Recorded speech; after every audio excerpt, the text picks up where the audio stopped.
Selamat malam saudara yang dikasihi Tuhan. Kita sungguh bersyukur kepada Allah Roh Kudus yang boleh mendorong setiap kita untuk kembali pada malam hari ini kita boleh mengikuti persekutuan doa Rabu pada saat ini. Saudara, doa artinya kita melanjutkan percakapan yang telah dimulai oleh Tuhan melalui dunia dan juga anugerahnya yang pada akhirnya menjadi perjumpaan penuh dengannya. Saudara, jikalau kita menginginkan sesuatu, tetapi kita tidak berdoa, maka kita tidak memperoleh apa-apa. Inilah yang dikatakan oleh Yakobus pasalnya yang keempat, ayat yang kedua B. Kamu tidak memperoleh apa-apa karena kamu tidak berdoa. Doa adalah fasilitas yang Tuhan berikan untuk kita dapat mengadu dan semakin mengenal Tuhan. Maka dari itu saya mengajak setiap kita, mari kita boleh sungguh-sungguh datang kepada Tuhan. Mari kita sungguh-sungguh menikmati kehadiran Tuhan melalui persekutuan doa ini. Mari pertama-tama kita berkata kepada jiwa kita, nyamanlah jiwaku.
Yesaya 59 ayat yang ke-16 berbunyi demikian. Sesungguhnya tangan Tuhan tidak kurang panjang untuk menyelamatkan, dan pendengarannya tidak kurang tajam untuk mendengar. Tetapi yang merupakan pemisah antara kamu dan Allahmu ialah segala kejahatanmu, dan yang membuat dia menyembunyikan diri terhadap kamu sehingga ia tidak mendengar ialah segala dosamu. Saudara, dosa menghalangi kita untuk berjumpa dan menikmati Dia. Dosa juga menggagalkan kita untuk menjadi berkat melalui doa. Maka dari itu pertama-tama saya mengajak setiap kita, mari dengan kerendahan hati kita berdoa kepada Tuhan, memohon pengampunan dosa atas segala kejahatan, kecurangan yang kita lakukan di hadapan Tuhan maupun kepada sesama. Kemudian tak lupa kita juga bersyukur kepada Tuhan atas segala berkat dan kebaikannya sampai hari ini. Bersyukur untuk keluarga, bersyukur untuk pekerjaan pelayanan, bersyukur untuk kesehatan atau kekuatan yang masih kita rasakan sampai hari ini. Mari saudara, kita datang di hadapan Tuhan, kita berdoa. Bapa dalam kerajaan surga, tiliklah kedalaman hati kami ya Tuhan. Sungguh kami adalah orang-orang yang cacat di hadapan Engkau. Kami adalah orang-orang yang selalu gagal dan gagal untuk mengkuduskan diri kami. Setiap hari, selalu saja kami gagal untuk menyenangkan hati Tuhan. Kami melakukan suatu kelicikan, kecurangan, kejahatan di hadapan Engkau. Oleh sebab itu Tuhan, ketika kami datang menghampiri Engkau, Kami tahu Tuhan bahwa Tuhan benci terhadap dosa. Maka dengan kerendahan hati kami mohon agar Tuhan mentahirkan setiap kami, mengkuduskan kami ya Tuhan. Sehingga kami boleh layak di hadapan Engkau berdoa dan juga diperlengkapi melalui kebenaran firman Tuhan. Tuhan, pada saat ini kami juga bersyukur untuk segala kebaikan yang Tuhan sudah curahkan dalam kehidupan kami. Kami bersyukur untuk keluarga yang mengasihi kami. Kami bersyukur untuk pasangan yang boleh terus senantiasa mengasihi kami. Kami bersyukur untuk anak-anak yang boleh Tuhan pakai untuk dapat memperlengkapi setiap kami. Kami juga bersyukur untuk pekerjaan pelayanan yang masih Tuhan percayakan kepada setiap kami. Apalah kami ya Tuhan, tetapi Tuhan masih mempercayakan akan hal ini untuk kami boleh bekerja bagi Tuhan, baik itu melalui pekerjaan, usaha, dan juga pelayanan yang Tuhan percayakan sampai hari ini. Kami juga bersyukur untuk kekuatan kesehatan yang masih juga Tuhan percayakan kepada setiap kami. Kami sungguh bersyukur Tuhan untuk segala sesuatu yang Tuhan sudah buat di dalam kehidupan kami. Tidak ada setitik pun sekalipun Engkau meninggalkan kami, bahkan Engkau gagal untuk menunjukkan kasih-Mu. Melainkan kasih-Mu selalu sempurna dalam kehidupan kami ya Tuhan. Kami bersyukur Tuhan punya Allah seperti Engkau. Terima kasih Tuhan, terima kasih. Di dalam nama Kristus Yesus Kristus kami berdoa dan mengucap syukur kepadamu. Amin. Saudara, meskipun ketika kita menjalani kehidupan, kita mendapati bahwa kehidupan kita terkadang naik turun. Kita juga mendapati bahwa kadangkala kita melewati lembah dan gunung yang terjal. Tetapi Kristus adalah sobat kita yang sejati, sobat kita yang setia. Maka saya mengajak setiap kita, mari kita nyanyikan pujian ini. Di hidupku, ku ada sobat yang setia.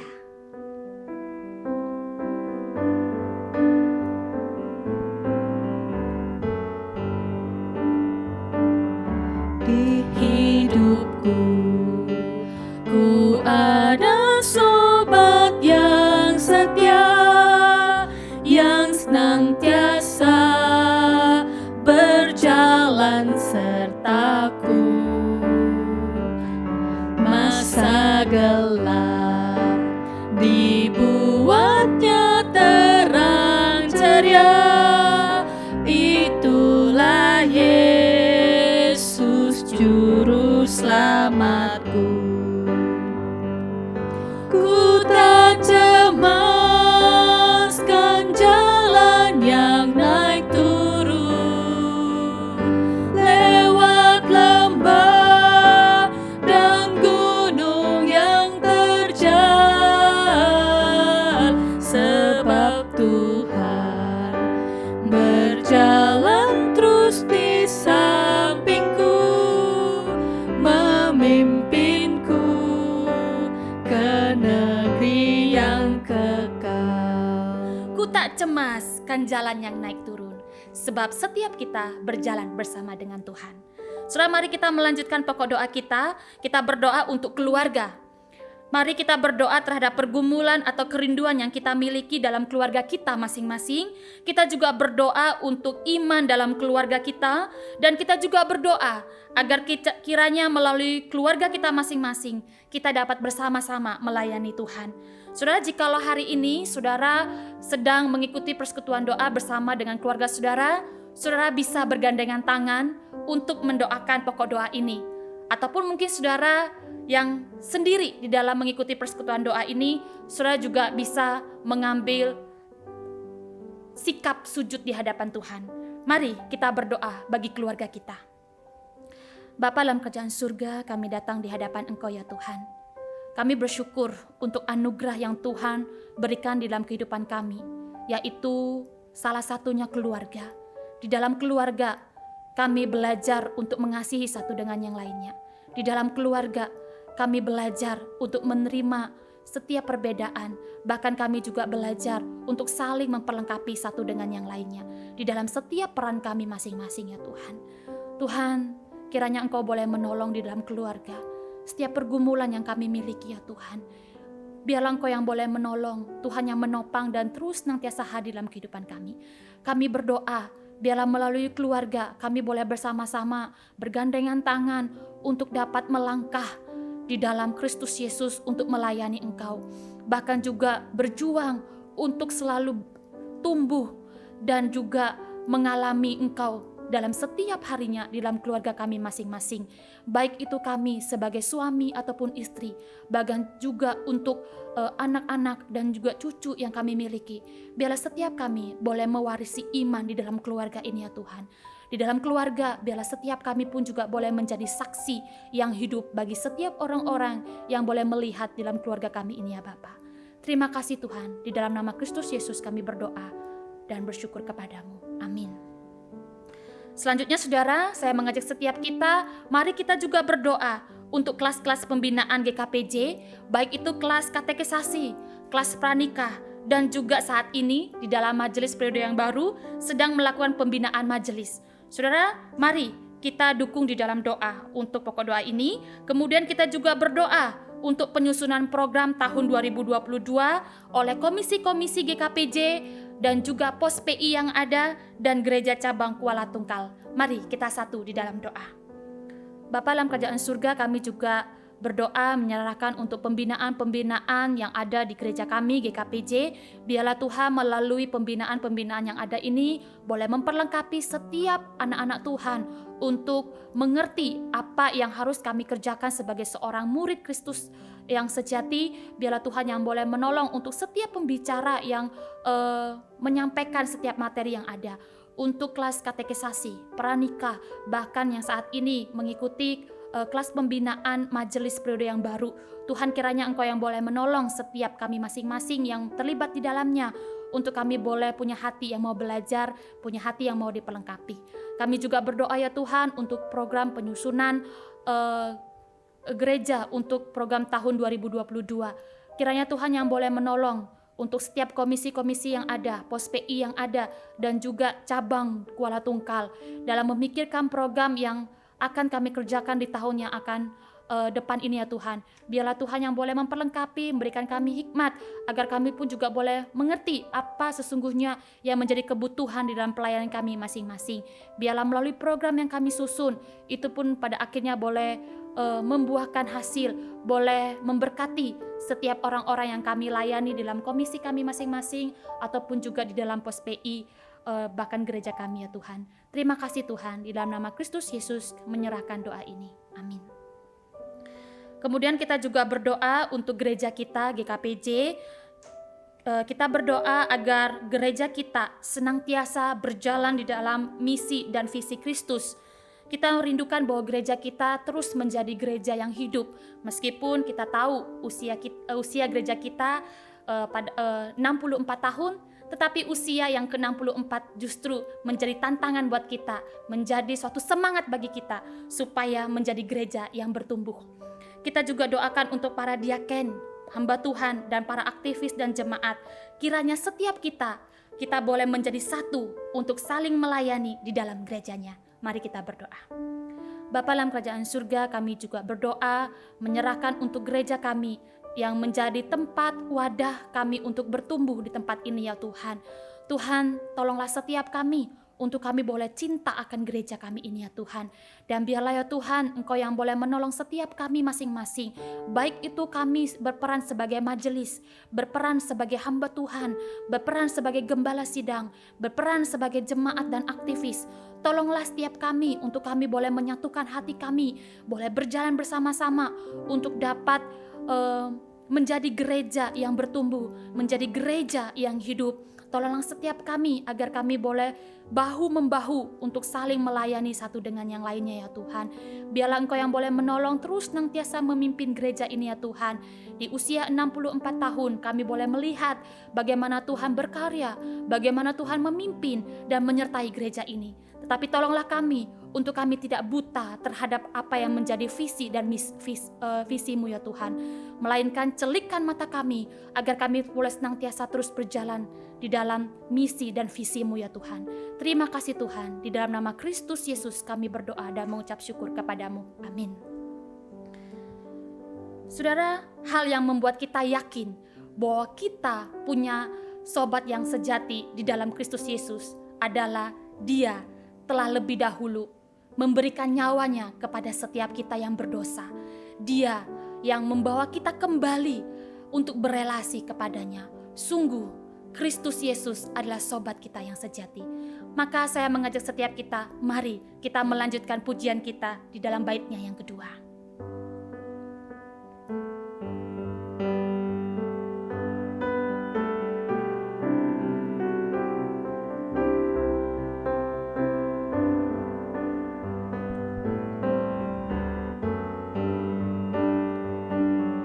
Oh kasih-Nya besarlah tiada taranya, dengan rela Dia mati bagiku. Kepadanya ku serahkan jiwa dan raga, sejak itu Dia bimbingku selalu. Ku tak cemas, Ku tak cemaskan jalan yang naik turun, lewat lembah dan gunung yang terjal,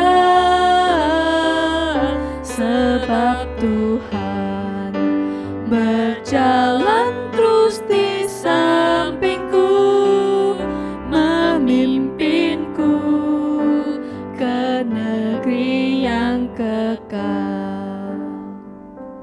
Saudara, mari kita juga melanjutkan pokok doa kita. Saat ini kita berdoa untuk setiap saudara-saudara seiman kita yang bergumul dengan kelemahan tubuh yang sedang dialaminya. Mari kita berdoa untuk Ibu Lusitio dalam pemulihan pasca operasi usus. Kemudian kita juga berdoa untuk Bapak Tanoto Kusuma dalam masa pemulihan yang saat ini ada di Jakarta. Kemudian kita juga berdoa untuk Ibu Li Ikming yang mengalami patah kaki. Kemudian kita juga berdoa untuk Ibu Liu Tio Chun yang mengalami lemah tubuh. Dan kita juga berdoa untuk Bapak Peter Sim, pemulihan dari sakit, dan juga istrinya Ibu Desi yang juga pemulihan pasca jatuh.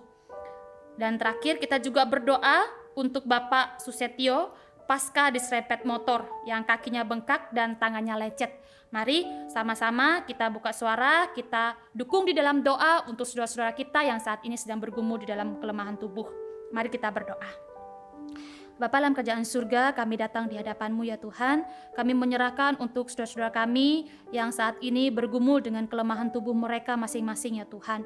Di dalam segala apapun yang saat ini mereka derita, yang mereka alami, mungkin itu juga menguras emosi, menguras iman mereka. Tetapi tolonglah mereka untuk tetap setia mengandalkan Engkau, bergantung sepenuhnya kepada Engkau ya Tuhan. Dan biarlah mereka juga dapat mampu melihat bahwa Tuhan tetap baik dan Tuhan bersama-sama dengan mereka. Kiranya Tuhan yang boleh senantiasa menguatkan dan menyembuhkan untuk Ibu Lusitio, untuk Bapak Tanoto Kusuma, untuk Ibu Li Ikming, Ibu Liu Tio Chun, Bapak Peter Sim dan istrinya Ibu Desi, dan juga Bapak Susetio. Kiranya Tuhan yang boleh menolong setiap mereka masing-masing ya Tuhan Yesus. Dan juga keluarga yang mendampingi, kiranya Tuhan juga boleh memimpin di dalamnya. Tuhan berikan kesabaran, kekuatan, kesetiaan kepada setiap mereka. Terima kasih Tuhan. Di dalam nama Kristus Yesus kami berdoa dan mengucap syukur kepadamu. Amin. Kemudian mari kita juga berdoa untuk pertumbuhan jemaat yang ada di cabang Kuala Tungkal dan pos-pos GKPJ, baik itu pos Tarolangun, pos Bungo, pos Tembesi, dan juga pos Air Hitam. Kita doakan untuk setiap para hamba Tuhan dan juga pengurus yang melayani di setiap pos-pos yang ada ini dan juga cabang Kuala Tungkal. Mari sama-sama kita berdoa. Bapa dalam kerajaan surga, kami berdoa menyerahkan untuk pos-pos yang ada dan juga cabang gereja Kuala Tungkal ya Tuhan.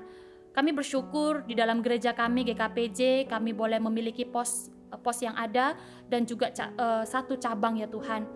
Biarlah ya Tuhan Engkau yang boleh menolong setiap hamba-hamba Tuhan yang melayani di setiap pos-pos dan juga cabang ini ya Tuhan. Tentu di setiap pos-pos ataupun cabang ini memiliki suatu kebutuhannya masing-masing, ada pergumulannya masing-masing. Maka dari itu kami menyerahkan agar kiranya Tuhan yang boleh memberkati pelayanan setiap para hamba-hamba-Mu dan juga para pengurus yang ada. Tuhan berikan kesatuan hati, Tuhan berikan satu tujuan juga untuk dapat bersama-sama membawa gereja atau pos-pos yang ada dan cabang ini kepada Engkau ya Tuhan, membawa jemaat untuk semakin bertumbuh, bahkan juga orang-orang yang belum percaya di sekitaran pos-pos ataupun cabang Kuala Tungkal ini ya Tuhan, mereka boleh menjadi gereja, menjadi percaya dan juga boleh bersama-sama masuk di dalam gereja, pos-pos dan juga cabang Kuala Tungkal ini ya Tuhan. Kiranya Tuhan yang boleh menolong, memimpin dan menyertai setiap pos-pos yang ada ini ya Bapa. Terima kasih Tuhan, di dalam nama Kristus Yesus kami berdoa dan mengucap syukur kepadamu. Amin. Saudara, yang terakhir mari kita juga berdoa untuk penerimaan peserta didik baru SKBK tahun ajaran 2022 sampai 2023. Khususnya di dalam gelombang pertama yang sedang berlangsung sampai tanggal 6 November 2021. Kemudian kita juga doakan untuk rencana pembukaan PAUD Sulukasi di Air Hitam. Kiranya dapat berjalan dengan baik dan pembukaan PAUD Sulukasi di Air Hitam ini juga boleh menjadi berkat khususnya di masyarakat Air Hitam. Mari sama-sama kita datang di hadapan Tuhan di dalam doa. Bapa dalam kerajaan surga, kami datang di hadapan-Mu, kami juga menyerahkan Tuhan untuk Sekolah Kristen Bina Kasih yang saat ini sedang menerima pendaftaran ya Tuhan peserta didik baru. Kiranya Tuhan yang boleh menolong di dalam tahap gelombang yang pertama ini. Ada banyak masyarakat, orang tua boleh mempercayakan anak-anak mereka untuk dapat belajar di Sekolah Kristen Bina Kasih ya Tuhan. Biarlah Tuhan yang boleh memimpin di dalam pendaftaran gelombang yang pertama ini dapat berjalan dengan baik, dan kiranya melalui Sekolah Kristen Bina Kasih ini juga boleh menjadi wadah untuk dapat membawa anak-anak muda untuk dapat memiliki pendidikan yang baik, bahkan bukan hanya pendidikan secara intelektual, tetapi juga memiliki karakter-karakter Kristus ya Tuhan. Kiranya Tuhan juga boleh menolong untuk setiap naradidik agar setiap mereka punya kasih dan juga punya kesabaran untuk dapat mendidik setiap anak-anak yang Tuhan percayakan di dalam Sekolah Kristen Bina Kasih ini. Kami juga berdoa ya Tuhan untuk rencana pembukaan PAUD Sulukasi yang ada di Air Hitam.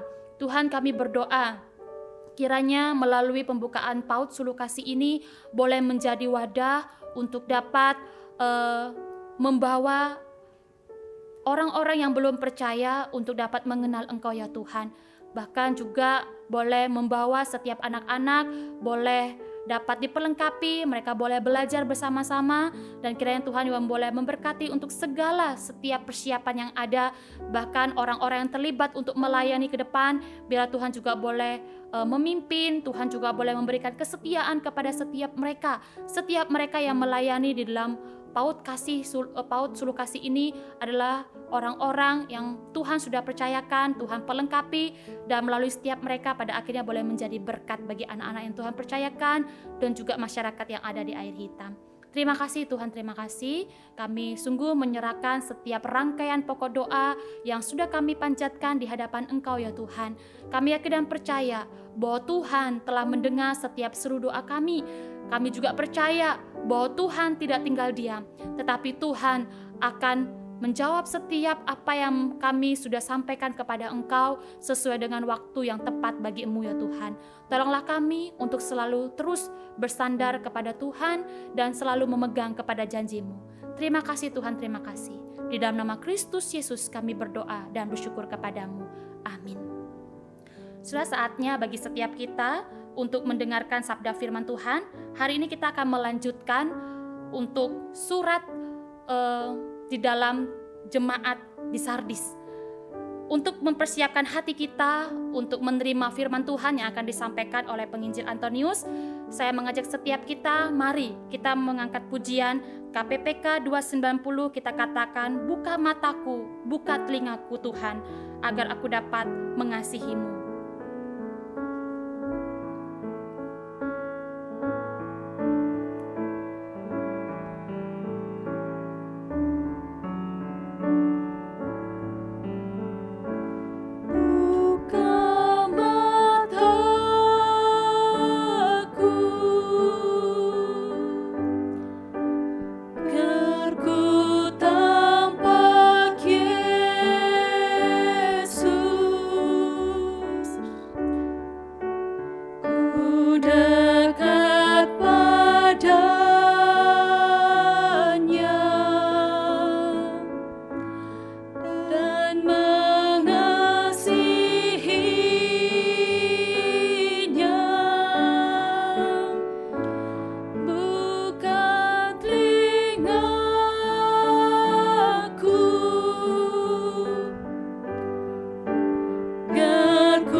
kepada penginjil Antonius dipersilakan. Shalom, selamat malam Bapak Ibu, Saudara-saudara yang kasih Tuhan. Kita bersyukur kita sekali lagi punya kesempatan untuk mendengarkan firman Tuhan di dalam persekutuan doa kita pada malam hari ini. Di dalam masa-masa kita masih memperingati hari reformasi, kita mengingat bahwa gereja sebagai tubuh Kristus itu harus dibangunkan, harus bangkit. Terutama di dalam masa-masa yang tidak mudah yang kita lalui ketika masa pandemi ini. Biarlah melalui firman Tuhan pada malam hari ini kita boleh bersama-sama digerakkan untuk boleh hidup sebagai kesatuan tubuh Kristus dan memuliakan Tuhan. Mari sebelumnya saya mengajak setiap kita untuk masuk di dalam doa. Bapa kami di dalam sorga, terima kasih Tuhan yang sekali lagi menganugerahkan kami satu waktu untuk boleh mendengarkan firman Tuhan.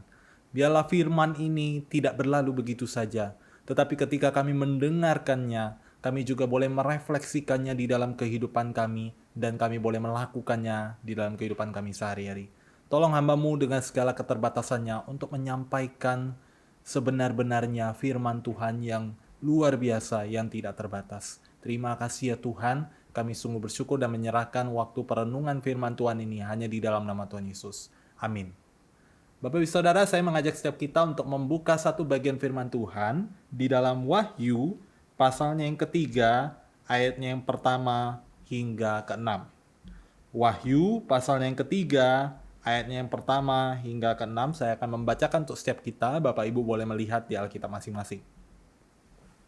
Kepada jemaat di Sardis, dan tuliskanlah kepada malaikat jemaat di Sardis, inilah firman Dia yang memiliki ketujuh roh Allah dan ketujuh bintang itu. Aku tahu segala pekerjaanmu. Engkau dikatakan hidup, padahal engkau mati. Bangunlah dan kuatkanlah apa yang masih tinggal yang sudah hampir mati, sebab tidak satu pun dari pekerjaanmu aku dapati sempurna di hadapan Allahku. Karena itu ingatlah, bagaimana engkau telah menerima dan mendengarnya. Turutilah itu dan bertobatlah. Karena jikalau engkau tidak berjaga-jaga, aku akan datang seperti pencuri, dan engkau tidak tahu pada waktu manakah aku tiba-tiba datang kepadamu. Tetapi di Sardis ada beberapa orang yang tidak mencemarkan pakaiannya. Mereka akan berjalan dengan aku dalam pakaian putih, karena mereka adalah layak untuk itu. Barang siapa menang, ia akan dikenakan pakaian putih yang demikian. Aku tidak akan menghapus namanya dari kitab kehidupan, melainkan aku akan mengaku namanya di hadapan Bapa-Ku dan di hadapan para malaikatnya. Siapa bertelinga, hendaklah ia mendengarkan apa yang dikatakan Roh kepada jemaat-jemaat. Sedemikian jauh pembacaan firman Tuhan kita pada malam hari ini. Bapak Ibu Saudara, kita masih melanjutkan di dalam rangkaian surat yang ditulis di dalam kitab Wahyu kepada 7 jemaat, dan pada hari ini kita akan bersama-sama merenungkan surat dan pesan yang Allah sampaikan melalui rasulnya, Rasul Yohanes untuk jemaat di Sardis.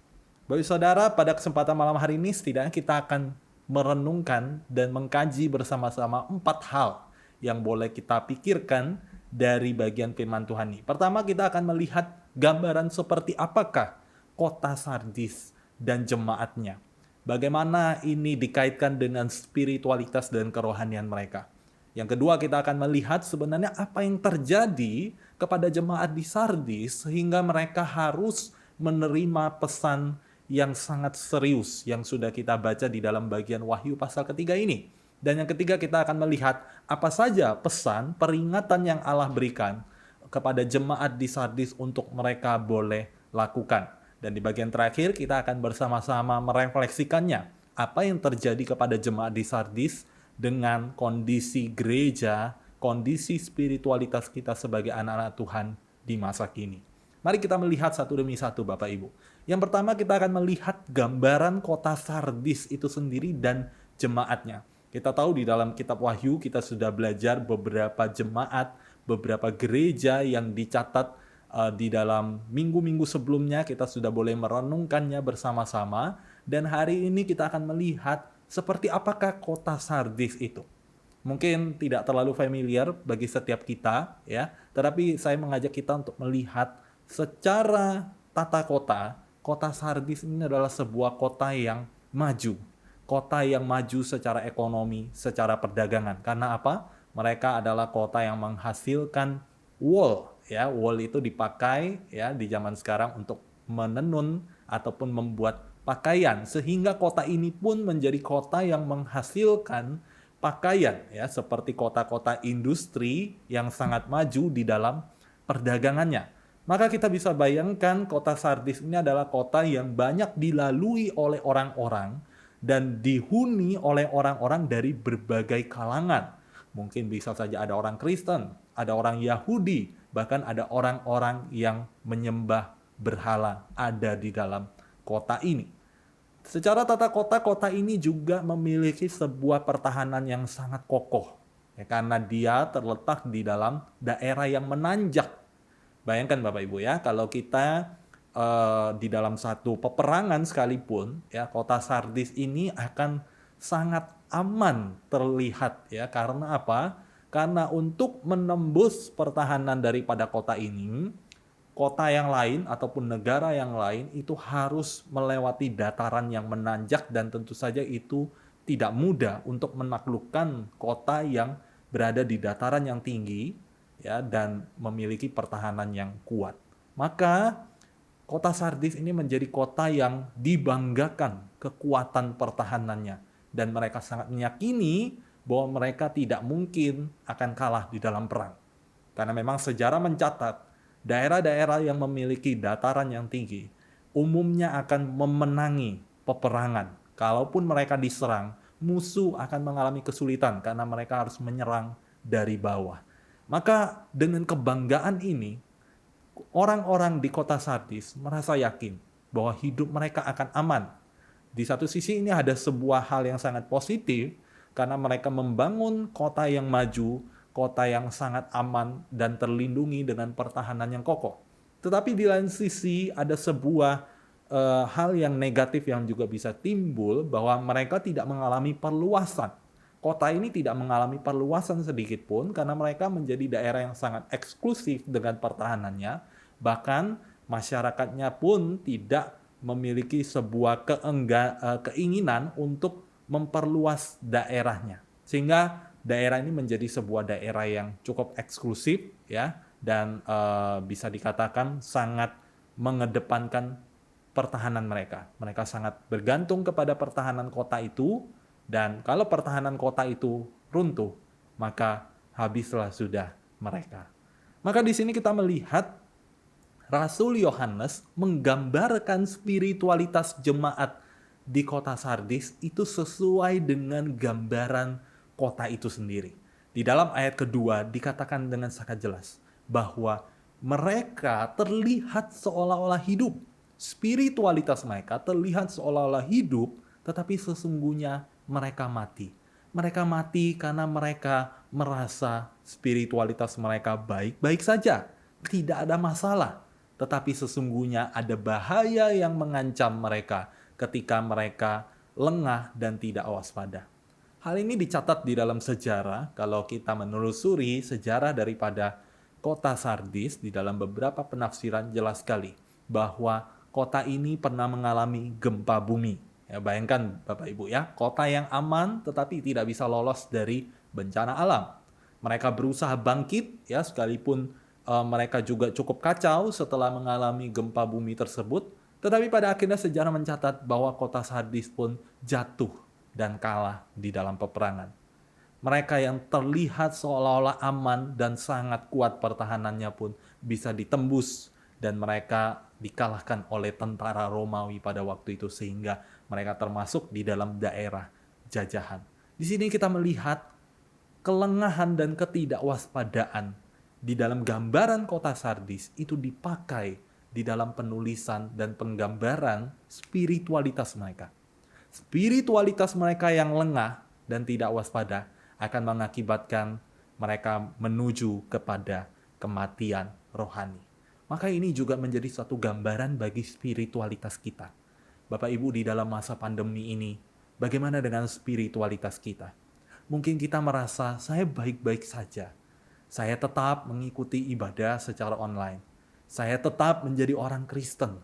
Tetapi bisakah kita melihat kedalaman hati kita masing-masing? Apakah kerohanian kita sedang mengalami satu kekeringan?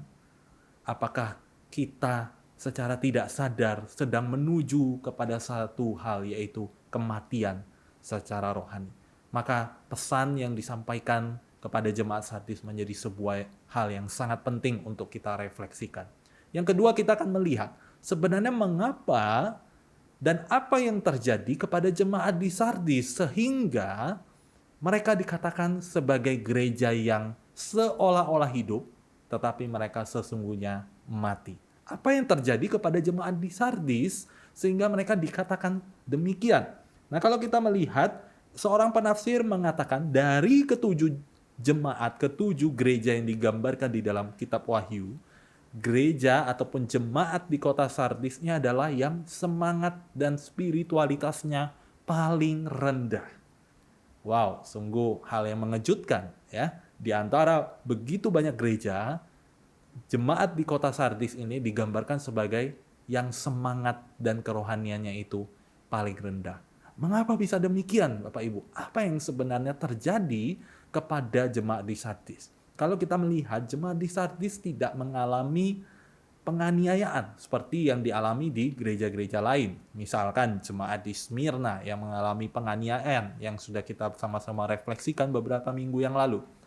Mereka tidak mengalami hal demikian. Sepintas terlihat kerohanian mereka baik-baik saja. Tetapi justru disinilah ada satu masalah yang besar yang timbul dari jemaat di Sardis. Mereka yang tidak mengalami penganiayaan, mereka terus berada di zona nyaman. Mereka tidak mengalami penderitaan, mereka menoleransi berbagai pelanggaran termasuk penyembahan berhala. Jemaat di Sardis kemudian terlihat menyerah dengan keadaan sekitar. Mereka menyerah kepada Yudaisme yang menolak Kristus Yesus. Mereka juga menyerah kepada paganisme yang di dalam tradisi dan kebudayaannya mereka hidup di dalam penyembahan berhala. Bahkan di dalam beberapa penafsiran jelas sekali bahwa jemaat di Sardis ikut-ikutan ya melakukan apa yang dilakukan oleh masyarakat di sekitar mereka. Mereka menoleransi hal-hal tersebut, bahkan melakukannya. Sehingga disinilah jemaat di Sardis ditegur oleh Tuhan. Jemaat di Sardis ditegur dan mereka diingatkan kembali kepada dualisme yang sedang mereka lakukan. Di satu sisi mereka menyembah dan percaya kepada Tuhan. Tetapi di sisi yang lain, mereka pun ikut di dalam tradisi dan menoleransi hal-hal yang bertentangan dengan firman Tuhan. Maka ini menjadi sesuatu yang sangat serius yang terjadi kepada jemaat di Sardis sehingga Tuhan mengingatkan melalui apa yang ditulis oleh Rasul Yohanes kepada jemaat di Sardis untuk mereka merefleksikan apa yang sudah mereka lakukan. Nah, Bapak Ibu Saudara, kita juga bisa melihat bahwa di dalam kehidupan kita saat ini, mungkin kita juga termasuk orang-orang yang melakukan dualisme itu secara tidak langsung. Ketika mungkin saya bertanya, apakah kita mengasihi Allah? Kita akan berkata, ya, saya mengasihi Allah. Tidak mungkin ada orang yang mungkin orang Kristen yang ketika saya bertanya, apakah kamu mengasihi Yesus? Kemudian orang itu menjawab, tidak, saya tidak mengasihi Yesus. Mungkin kita tidak dan jarang akan menemukan hal-hal seperti itu. Nah, tetapi masalahnya adalah banyak orang mengaku mengasihi Allah, mengasihi Yesus, percaya kepada Yesus. Tetapi di satu sisi mereka juga mempercayai tradisi-tradisi ataupun hal-hal yang bertentangan dengan firman Tuhan. Inilah yang dikatakan sebagai dualisme di dalam penyembahan. Menyembah kepada Allah tetapi juga menyembah kepada berbagai macam berhala. Di dalam kehidupan kita ada banyak sekali hal-hal yang mengikat kita, yang membuat kita tidak lagi terpaut kepada Tuhan. Hal inilah yang menjadi berhala-berhala modern yang muncul di dalam masa kini. Sehingga kita harus waspada dan kita belajar dari jemaat di Sardis bagaimana mereka diperingatkan tentang apa yang sudah mereka lakukan. Bapak Ibu Saudara, dari gambaran kota Sardis dan apa yang mereka lakukan, apa yang terjadi kepada jemaat di Sardis, maka saya bisa mengambil sebuah peribahasa yang cukup familiar yang kita sangat kenal, yaitu hidup segan, mati tak mau. Itu adalah peribahasa yang sering kita dengarkan, yang berarti bahwa ketika kita hidup, kita tuh tidak mau melakukan hal itu ataupun hal-hal yang ada di sekitar kita. Tetapi kita pun tidak mau menerima hal yang buruk. Demikian kalau saya gambarkan gereja yang hidup segan, mati tak mau, adalah gereja yang tidak mau berbuat apa-apa, tidak memiliki semangat di dalam kerohanian mereka, tetapi mereka juga tidak mau menderita, tidak mau mengalami penganiayaan. Sehingga apa? Spiritualitas mereka so-so, begitu-begitu saja. Dan inilah yang digambarkan dengan sangat jelas bahwa spiritualitas yang begitu-begitu saja sebenarnya adalah sesuatu spiritualitas yang menuju kepada kematian. Kerohanian yang menuju kepada kematian. Sehingga tidak bisa kita berkata bahwa kerohanian saya biasa-biasa saja. Yang biasa-biasa inilah yang dialami oleh jemaat di Sardis yang justru perlahan demi perlahan membawa mereka menuju kepada kematian secara rohani. Bapak Saudara, yang ketiga kita akan melihat apa pesan Allah, apa peringatan yang Allah berikan kepada jemaat di Sardis. Di ayatnya yang ketiga kita bisa melihat, dimulai dari ayat ketiga, di situ kita bisa membacanya. Di ayat-ayat seterusnya kita akan menemukan setidaknya ada 5 perintah. Ya, ada 5 perintah yang Allah sampaikan sebagai pesannya. Mari kita melihat satu demi satu. Yang pertama dan kedua, di situ ada kata bangunlah dan kuatkanlah. Hal ini jelas mengacu kepada spiritualitas jemaat yang sedang tertidur, yang tidak waspada, yang lengah. Justru di sini diingatkan, bangunlah. Tetapi bukan hanya membangunkan kerohanian mereka, tetapi juga menguatkan kerohanian mereka yang sedang lemah. Yang bahkan dicatat di dalam bagian perikop ini, yang hampir mati. Ibarat sebuah lilin yang memiliki nyala api. Mungkin nyala api pertama adalah nyala api yang luar biasa, besar, yang bagus, yang indah. Tetapi lambat laun, nyala api itu hampir padam. Inilah yang menggambarkan spiritualitas jemaat di Sardis. Bangunlah dan kuatkanlah imanmu. Iman kepercayaanmu kepada Tuhan yang sudah hampir mati karena kamu menoleransi begitu banyak pelanggaran. Kamu menoleransi dualisme dan bahkan kamu ikut-ikutan hal-hal yang tidak berkenan di hadapan Tuhan. Maka ini menjadi sebuah peringatan yang sangat serius yang Allah berikan kepada jemaat di Sardis. Selain itu kita bisa melihat ada kata ingatlah. Kata perintah yang ketiga adalah ingatlah. Ini mengacu kepada apa yang mereka imani di masa lampau. Ini serupa dengan apa yang terjadi di dalam jemaat di Efesus mengenai kasih yang mula-mula. Mereka kembali diingatkan bahwa harusnya mereka mengacu kepada iman dan kepercayaan mereka yang mula-mula. Dan tidak seperti yang mereka lakukan sekarang ketika mereka menoleransi begitu banyak hal. Mereka melakukan kompromi ya di dalam iman percaya mereka. Mereka mungkin berpikir tidak ada masalah ya untuk melakukan hal seperti itu. Tetapi justru disinilah mereka diperingatkan ya melalui tulisan, melalui surat yang disampaikan oleh Rasul Yohanes kepada jemaat di Sardis. Lalu kita bisa melihat juga ada 2 kata berikutnya melengkapi 5 perintah ini, yaitu turutilah dan bertobatlah. Maka ini menjadi sebuah teguran yang sangat keras kepada jemaat di Sardis ketika mereka menoleransi dualisme penyembahan itu. Mereka harusnya mengingat apa yang mereka imani. Mereka harusnya menturuti, menaati firman Tuhan yang mereka yakini sejak awal mula dan bertobat kalau mereka sudah melakukan pelanggaran. Dan jelas ini ada di titik di mana jemaat di Sardis sesungguhnya sudah melakukan pelanggaran itu. Sehingga mereka dihimbau dan diajak untuk bertobat kembali kepada jalan Tuhan, kembali kepada firman Tuhan. Maka sebagai satu gereja, kelima perintah ini mengarahkan sebuah hal, yaitu kewaspadaan. Gereja ataupun jemaat Tuhan harus memiliki kewaspadaan secara spiritualitas, secara kerohanian mereka. Mereka harus bangun kalau iman kerohanian mereka mulai kendor. Mereka harus menguatkan iman dan fondasi mereka. Mereka harus mengingat kasih mula-mula kepada Tuhan, dan mereka harus mentaati firman Tuhan dan bertobat kalau mereka sudah jauh daripada Tuhan. Selain 5 perintah ini, di dalam Wahyu pasal ketiga ini digambarkan juga tentang 3 reward ya, yang Allah akan berikan bagi mereka yang tidak jatuh di dalam kecemaran dosa.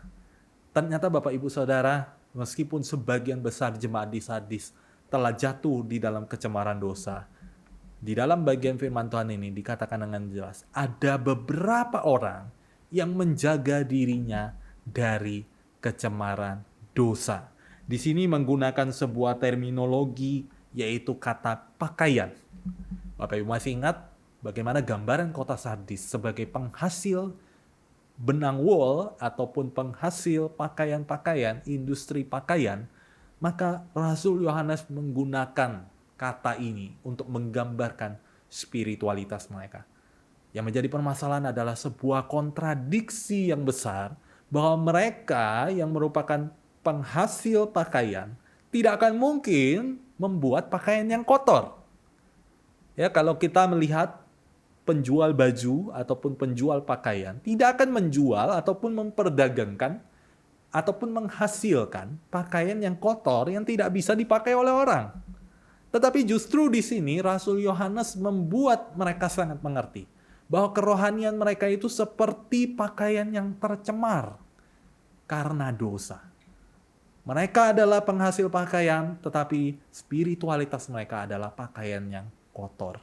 Maka kalau saya membayangkan saya sebagai jemaat di Sardis dalam kehidupan keseharian saya, pekerjaan saya, maka membaca surat ini akan sangat menohok, ya, sangat menegur sekali di dalam apa yang menjadi peringatan Allah. Tetapi tidak berhenti di situ. Seperti yang saya katakan, ada 3 reward yang Allah berikan bagi orang yang tetap setia dan percaya dan berjalan di dalam jalannya Tuhan. Yang pertama di sini dikatakan dengan sangat jelas bahwa mereka akan dikenakan pakaian putih. Ya, putih mengacu kepada kemurnian hati. Tetapi yang saya ingin kita soroti adalah kata dikenakan. Ya, bukan mengenakan. Artinya apa? Siapa yang mengenakan itu? Kalau kita sebagai orang percaya dikenakan pakaian putih, maka ada pihak yang memberikannya itu kepada kita. Itu adalah Allah. Allah sendirilah yang akan menganugerahkan kemurnian hati. Sehingga kemurnian hati dan menjaga kecemaran diri dari dosa itu bukan karena usaha kita, bukan karena kemampuan kita, tetapi itu adalah pemberian Allah. Kalau kita bisa menjaga diri kita dari kecemaran dosa, kalau kita bisa menjaga diri kita dari perbuatan dosa, itu semua karena anugerah Allah. Allah yang mengenakannya itu kepada kita. Sehingga kita harus bersyukur dan meyakini serta bersuka cita karena Allah memperhatikan setiap kita. Yang kedua adalah di sini dengan sangat jelas dikatakan bahwa nama orang-orang yang percaya dan setia itu tidak akan dihapus dari kitab kehidupan. Konsep kitab kehidupan ini sudah muncul sebenarnya di dalam zaman Perjanjian Lama. Dan ini sangat berkaitan dengan konsep yang dinyatakan kepada Musa dan bangsa Israel sebagai umat pilihan Allah. Maka ini sangat berkaitan dengan perjanjian, teologi perjanjian yang Allah berikan. Sebagai umat pilihan ada sebuah jaminan bahwa kita akan diberikan keselamatan kalau kita percaya kepada Tuhan. Maka ini ada menjadi sebuah sukacita yang besar. Kalau kita tetap bertahan, kita tetap setia kepada Tuhan, maka Tuhan akan memberikan jaminan itu.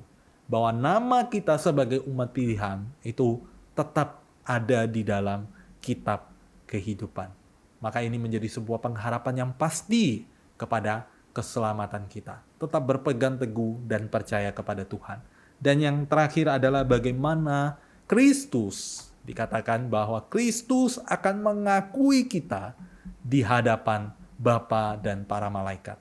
Di dalam kitab Injil kita sering mendengar ya beberapa hal berkaitan dengan bagaimana Kristus berkata, jangan sampai kita yang ngakunya adalah orang Kristen justru Tuhan tidak mengenal kita. Tetapi satu bagian di dalam bagian ini, kalau kita percaya kepada Kristus, kalau kita mengaku dengan mulut kita, Yesus adalah Tuhan dan Juru Selamat, maka di hari penghakiman nanti, Kristus akan mengenal kita. Kristus akan mengakui kita di hadapan Bapa, di hadapan para malaikat di dalam hari penghakiman. Maka ini menjadi sebuah jaminan keselamatan yang pasti, yang diberikan bagi setiap orang percaya, bagi setiap gereja, bagi setiap jemaat sebagai kesatuan tubuh Kristus. Maka dari itu Bapak Ibu Saudara, kita belajar dari pesan yang disampaikan.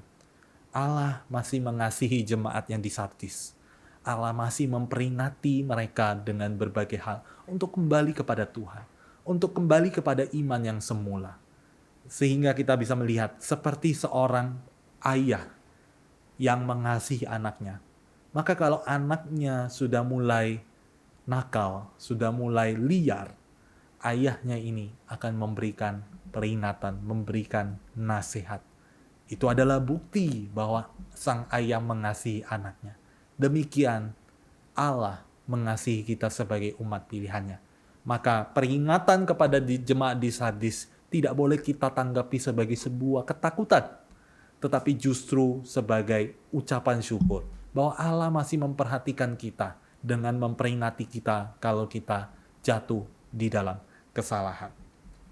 Bapak Ibu Saudara, yang terakhir kita akan bersama-sama melihat apa refleksi yang saya bisa dapatkan dari firman Tuhan yang disampaikan kepada jemaat di Sardis ini. Apa yang bisa saya lakukan? Yang pertama jelas bahwa kita harus berjaga-jaga dan waspada dengan kerohanian kita. Di masa pandemi ini, apakah kita sudah terbuai dengan situasi sekian lama mungkin kita tidak bisa ke gereja? Bahkan ketika gereja sudah mulai melakukan ibadah secara onsite, masih ada juga banyak orang yang enggan untuk pergi ke gereja. Mungkin mereka akan beralasan, masih pandemi, tidak perlu hadir, masih ada ibadah online. Tetapi sesungguhnya, kalau kita telusuri, benarkah itu menjadi alasan yang utama? Atau jangan-jangan di balik itu, kita sudah terlalu nyaman di rumah kita masing-masing? Atau jangan-jangan justru di balik itu semua, kerohanian kita sedang terjun bebas selama 1 tahun terakhir ini? Atau mungkin kita tidak sadar bahwa sesungguhnya kerohanian kita sedang menuju kepada kematian. Maka dari itu, kita belajar. Kalau secara individu kerohanian kita sedang menuju kepada kematian, maka sebagai kesatuan jemaat, sebagai kesatuan tubuh Kristus, sebagai gereja, ada potensi gereja menuju kepada kematian secara rohani. Gereja yang menuju kematian bukan masalah gedungnya, tetapi ini masalah spiritualitasnya. Maka dari itu, belajarlah untuk waspada. Seperti bagian di dalam firman Tuhan ini jelas katakan bahwa Kristus itu akan datang seperti pencuri di malam hari yang tidak diketahui. Ini juga dicatat di dalam beberapa bagian kitab Injil yang menjelaskan dengan sangat jelas bahwa kedatangan Kristus itu adalah sesuatu yang tidak terduga. Maka kalau kita tidak berjaga-jaga dan kita tidak waspada kepada spiritualitas kita, kerohanian kita sendiri, maka mungkin kita akan seperti wanita-wanita yang bodoh, yang kehilangan dan kehabisan minyak untuk menyalakan pelitanya. Sehingga apa? Ketika sang mempelai datang, wanita-wanita itu tidak siap. Begitu juga kita, spiritualitas kita yang tidak siap karena kita tidak waspada, kita akan kehilangan momentum ketika kedatangan Kristus itu datang. Kalau kita membiarkan kerohanian kita mati, maka sesungguhnya kita tidak berbeda dengan apa yang dilakukan oleh jemaat di Sardis. Maka dari itu, waspadalah. berjaga-jagalah. Tetap melihat relasi kepada Tuhan menjadi sesuatu yang sangat penting. Yang kedua yang bisa kita refleksikan adalah kita tidak kompromi dengan dosa. Kita tidak kompromi dan mengatakan saya mengasihi Allah, tetapi saya juga mengasihi hal-hal di dunia. Mungkin bisa gadget kita, handphone, sosial media, uang. Berapa banyak orang yang mengejar uang sampai lupa waktu dan melupakan Tuhan. Kesuksesan, jabatan, apapun yang kita kejar di dunia ini, kalau itu menggantikan Tuhan, maka sesungguhnya kita sudah kompromi dan kita sudah menipu diri kita sendiri dengan berkata saya mengasihi Tuhan. Tetapi pada realitanya kita justru menduakan Tuhan. Maka kita belajar dari jemaat di Sardis ini yang sudah diperingati kepada hal-hal yang mereka lakukan. Kita belajar untuk tidak menduakan Tuhan, untuk mengutamakan Tuhan dan tidak terjebak kepada berhala-berhala modern yang ada di masa kini.